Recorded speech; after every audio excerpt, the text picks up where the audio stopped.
As we wind down, I want to ask you, Dr. Lanae, you can give a final thoughts and where we can find you, is what would be one thing that you would want people in the chat to leave with who may be on the fence? Maybe you have people are in different spaces. So you have your entrepreneurs, you have your wantrepreneurs, and you have your people that's just like, I'm not entrepreneurial. But what would you say to each of those people? What's one piece of advice that you would give that maybe applies to all of them about entrepreneurship? Something that moving forward, like in uncertain times at this point, like what should people be doing no matter where you are, I guess is what I'm trying to say, on that spectrum?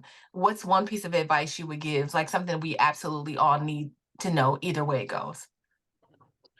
I don't normally curse online. I do curse, but I usually don't do it online. But I'm going to quote Dr. Boyce, and that's have some fuck you money. At the end of the day, you need to have something put away, whether that is for a business or whatever, right?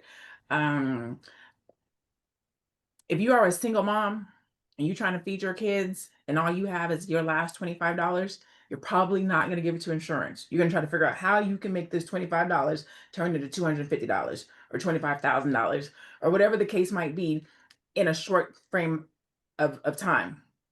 However, if you have some FU money or a side hustle or a talent or a skill or a second job, like Jermaine said, we need to have something that belongs to us that we can go and grab quick and fast, whether that be insurance, a business, a stock.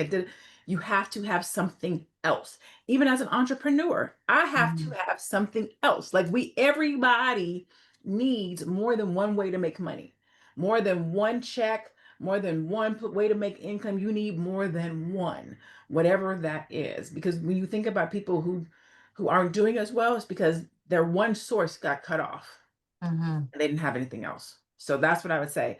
And again, it doesn't have to be entrepreneurship, but it could be stocks, it could be investing, it could be real estate, it could be any one of those things. But you need another way, something else that you can count on and depend on. That's not just singularly focused. So that's what I would say. Dr. Lanae Javette, you can find me on my name. I am Dr. Lanae Javette. Make sure that you reach out to the strategist if you need it. It's drlanaejavette.com. Is it drlanaejavette.com? My website, drlanaejavette.com. Wow. Okay. Make sure you reach out to Dr. Lanae, y'all. Jermaine, what do you say? What is something that you would give, some advice that you would give to people, regardless of their journey right now, as we start to rise, right? This is our first masterclass of rising. Yeah. But what would you say that, people need as we move forward, as they prepare for this journey? Because I see this as a journey, y'all. As we walk through rising together, what's one thing that you would say that, what's the starting point of people rising? So what I would go, I would piggyback on Dr. Lanae. It was awesome how she closed out. But what I would say is have 6 months of emergency fund, right?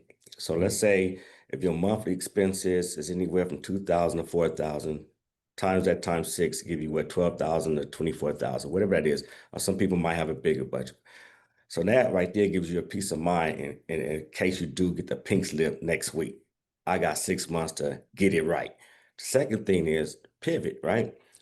Pivot means that also I'm going to get some type of other knowledge or education or find another stream of income.